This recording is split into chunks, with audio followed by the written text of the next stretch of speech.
പല്ലളവാറായ എന്ത് സന്തോഷം. ആര് ഫ്രണ്ട്സിനെ കഥ ഒന്ന് പറഞ്ഞു കൊടുത്തേ.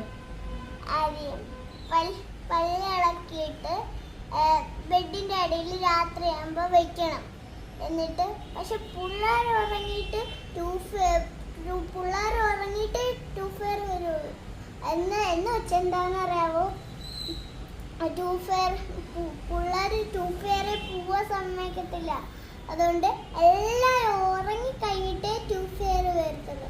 എന്നിട്ട് ആ പല്ലെടുത്ത പകരം കോയിൻ തരും. എന്നിട്ട് ലാവലെ നോക്കുമ്പോ അത് കോയിനാവും. എന്നിട്ട് മഞ്ചിയിലിടും.